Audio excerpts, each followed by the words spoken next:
Like,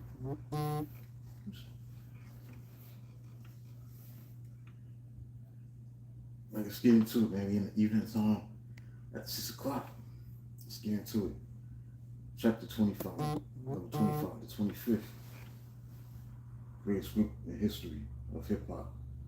According to my book, top 50 greatest groups. I got Stetsasonic, the original hip hop band. Stetsasonic may go down as one of the most underrated groups in hip hop history due to the fact that it was one of the first hip hop groups to use a live band. Long before the Roots did it, the group was known for their positive, uplifting lyrics and makes Stetsasonic the forerunners of alternative jazz hip hop. You look at this group, man, they formed in 1979, including Daddy-O, Wise from Quan, Fritz Paul, MCD Light, DBC, Bobby Simmons. The group was originally called the Stetson Brothers because of the Stetson hats, but the group made their debut in 1986 with their first album, On Fire, with hits like Go Stetson, Just Say Stet, Africa. It was their second album, in Full Gear, that catapulted them to legendary status with the signature song that really defined the group. That was talking all that jazz. So that one was a top 20 hip hop record in 1988, and the album was a double album, which was rare in 1988, incorporating beatboxing, incorporating sampling technology, and live band performance. This is kind of an underrated classic album because there were so many classic albums that was out in 1988. The group will release one more album in 1991, Blood, Sweat, and Tears, but the album did reach the level of success from the previous record. Now, the single off the album was Speaking of a Girl Named Susie.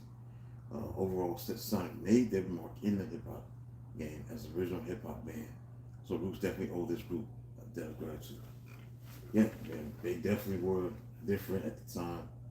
Stetsasonic, but what they did, the hip hop band, they pioneered that. I think that's the reason why they won all-time greats. Even though their body of work is very, very limited, their discography is not as broad, as big, but they definitely handled their business and what they brought to the table. I think that's why they deserve to be one of the greatest groups in hip hop. When you are the first to do something, that's greatness. And then you do well with it, that's greatness right there. So I think the jazz rap's innovation, all the sampling, yes, it was criticized that song talking about all that jazz was about the sampling. People criticizing groups like them or anybody else for sampling, using somebody's sample, and they got criticized for it by the older musicians and critics. So that song talking jazz was about not only educating listeners on how a hip hop beat is built, but they were also one of the first groups to legally clear and compensate the original artists they sampled. And so also Chris Paul, can't forget about him. He became that launching pad that would definitely help and dominate the genre with what they were doing for us, the music aspect of things, for us, his production style, how he shaped the sounds of, De La Soul, groups like that, Grave Diggers and all that. So Chris Paul, all the people that he would produce records for, I mean, yeah, I include that for what his little greatness is concerned. So that's why I put them on the list. Hit the like button, subscribe to the channel. If you like what you're hearing right now. So that's why I put them on it, man. One only says something. What else to say? This group was definitely one of the all-time greats. That's why I put them on the list. All right, so that's it, man. Short and sweet. Come back. 6:30 at the bottom of the hour to talk about number 24. Who's the 24th greatest group in hip hop? As we now in the top 25. So it's closer and closer.